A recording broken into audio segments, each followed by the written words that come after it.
Bonjour, bienvenue au Talk Orange Le Figaro. Aujourd'hui, nous recevons Éric Besson, ministre de l'Industrie. Éric Besson, bonjour. Bonjour Karl Meus. Merci d'être avec nous.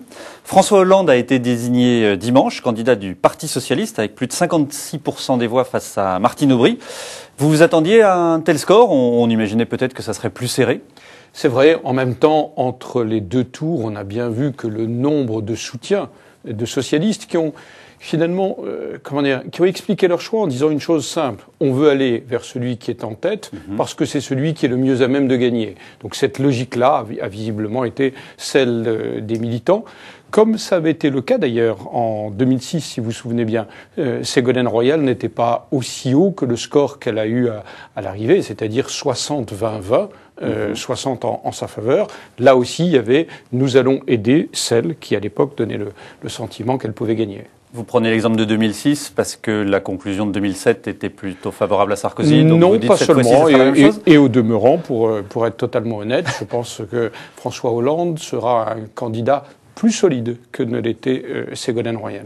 Hier soir, sur votre compte Twitter, vous avez écrit « Eh les gars, calmez-vous, ce n'est qu'un match d'entraînement avec des chasubles ». Qu'est-ce que vous vouliez dire exactement? Oui, et la fin, c'était la vraie compétition va commencer vraiment. D'abord, c'était une façon de dire, parce qu'on avait l'impression que c'était une élection présidentielle hier après-midi et que François Hollande était président de la République. Allez, rentrer à l'Élysée dans 10 jours. Oui. Voilà, ça n'était pas rien. Il avait gagné les primaires, mais il n'avait gagné que les primaires, c'est-à-dire le droit d'être le candidat du Parti socialiste et de se confronter à un certain nombre d'autres candidats, dont vraisemblablement le candidat majeur qui est Nicolas Sarkozy. Donc c'était une façon de dire, parce que pour parler jeune, il l'a ramené un peu sur toutes les antennes, sur toutes les radios. C'était juste une façon de dire, revenez à plus de lucidité et de modestie. C'était qu'une qualification. Ce n'était qu'une qualification.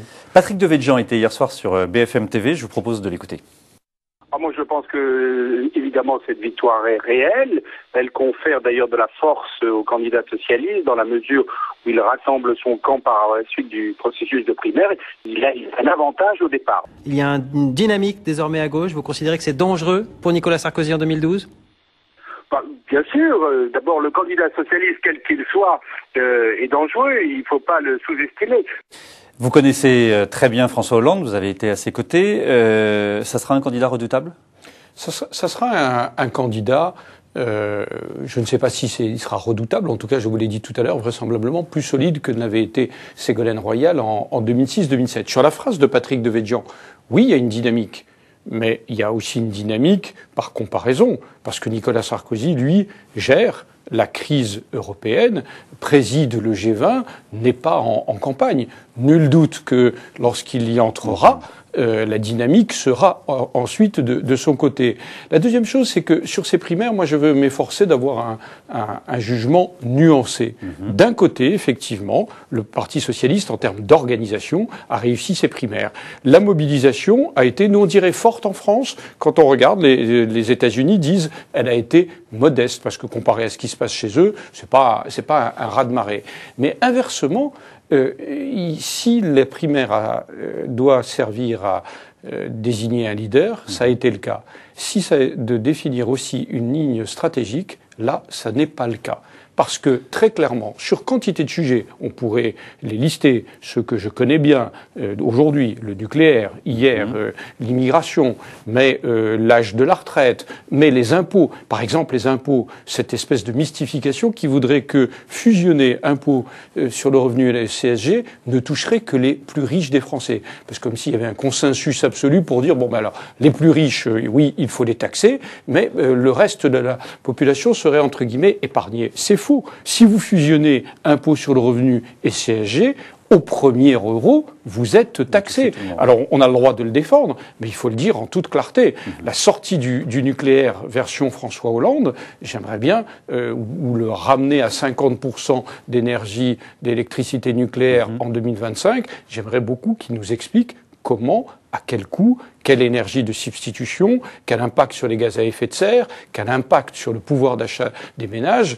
Je crois que c'est Martine Aubry qui avait dit que sa grand-mère disait quand c'est flou, il y a un loup. C'est qu'il y a un loup. Là, il y a beaucoup de loups. Hein. Il y a beaucoup de loups. C'est un véritable élevage. Donc, il va falloir lever l'ambiguïté sur quantité de sujets. C'est ce que va faire l'UMP à partir de demain, en s'intéressant justement au contenu. Oui, c'est ce qu'organise Jean-François Copé demain, mais en même temps, il ne faut pas que nous, on se limite à cela. On a un rôle qui est de démasquer les mystifications, les flous, justement. Mais en même temps, à nous aussi de préparer un projet qui reste fidèle à l'esprit de 2007, de ce qu'avait été le candidat Nicolas Sarkozy, et le projet, c'est-à-dire adapter la France à la mondialisation, la réformer, la rendre plus compétitive, sans jamais abîmer les ressorts fondamentaux de notre protection sociale, ce qui était vrai en 2007 et plus que jamais nécessaire en 2012. Justement, à propos de flou et de loup, Henri Emmanuelli était à votre place vendredi, vous a posé une question, je vous propose de l'écouter. Bien, je voudrais simplement demander à Éric Besson s'il considère, comme moi, que le problème principal et numéro un de ce pays, c'est l'affaissement de notre industrie. Le fait que de 30% dans le PIB dans les années 80, nous sommes passés à moins de 10. Et qu'est-ce qu'il compte faire, à la place où il est, ministre de l'Industrie, pour essayer d'inverser les choses, parce que je crois que c'est fondamental. Quand je disais le loup, c'est parce qu'évidemment, ça pose la question de la démondialisation qu'a Arnaud Montebourg et sur lequel Martine Aubry et François Hollande ont répondu la semaine dernière. Oui, enfin, ils ont répondu d'une façon pas très claire. La démondialisation, c'est quelque chose de très dangereux, qu'il faille demander la réciprocité, le libre-échange, et accompagné d'un juste échange. Oui, et cette réciprocité, nous la demandons. Mais l'idée que la France, entre guillemets, sortirait du mouvement mondial, alors même qu'elle est la 4e puissance exportatrice et que tous les jours nos entreprises gagnent des marchés à l'exportation, ce serait un non-sens et un repli frileux. Pour répondre à Henri Emmanuelli, l'industrie française, ça a été effectivement 20 ou 30 ans de déclin progressif. On ne peut pas dire aujourd'hui qu'on y soit. On a commencé à redresser la pente. Le problème du gouvernement, c'est que nous avons semé beaucoup de graines importantes. Les 35 milliards des investissements d'avenir, tout ce qui a été le choix de 12 filières stratégiques, des engagements qui ont été pris dans un certain nombre de domaines. Le véhicule électrique, par exemple, qui va devenir le véhicule du futur inéluctablement. Mais le problème, c'est que dans l'industrie, quand vous aidez fortement l'innovation, il y a toujours un délai pour que ça se voie et que ça se traduise en emploi. Je pense que le président de la République a fait de ce mandat, dans ce mandat de l'industrie, l'une de ses priorités et qu'un certain nombre de fruits seront mûrs dans les années qui viennent. J'espère bien que c'est lui qui profitera ou qui tirera parti des fruits, des graines qu'il a lui-même semées. Je reviens sur les primaires. L'UMP était un peu gêné finalement sur les primaires. Certains les ont fortement critiqués, d'autres, comme vous, avaient un jugement nuancé. Est-ce que vous êtes pour qu'il y ait des primaires à l'UMP après 2012, dans la perspective de 2017 ? On a le temps. Puisqu'en 2012, la question ne se posera pas. Si Nicolas Sarkozy veut être candidat, il le sera et personne ne le lui discutera ce droit. La deuxième chose, c'est que, oui, vraisemblablement, il y aura une forme de primaire. Après, chaque parti adapte les modalités à son histoire, à ses références culturelles, etc. Ça paraît moins évident pour le mouvement gaulliste, puisque ça n'était pas du tout la vision des gaullistes qui disaient, au fond, un candidat seul doit pouvoir s'adresser au peuple sans le truchement des partis. Donc vraisemblablement, une part de l'UMP actuelle aura plus de difficultés. Mais que s'il n'y a pas de leader évident, il faille organiser une compétition loyale et ouverte, ça paraît le sens de l'histoire inéluctablement. Dernière question, à la fin de la semaine, vous réunissez les ministres de l'économie numérique pour parler d'Internet.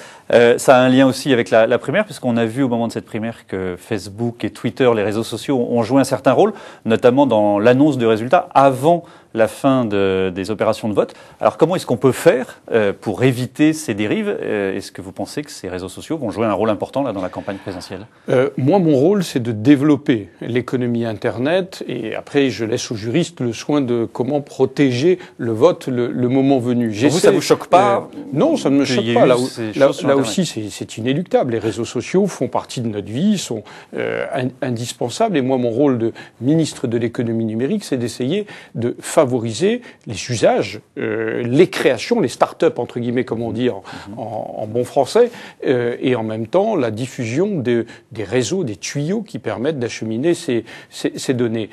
Cette semaine, effectivement, je veux essayer de mettre en œuvre la déclaration de Deauville. Le G8 avait évoqué des questions d'Internet pour un Internet libre, responsable, ouvert. Et c'est ce qui est d'actualité, avec 15 ministres de différents pays, beaucoup de grands dirigeants et des représentants de la société civile sur les réseaux, sur la confidentialité des données personnelles. Nous allons avoir des ateliers à la fois très ouverts et très concrets. Éric Besson, merci d'être venu. Merci à vous.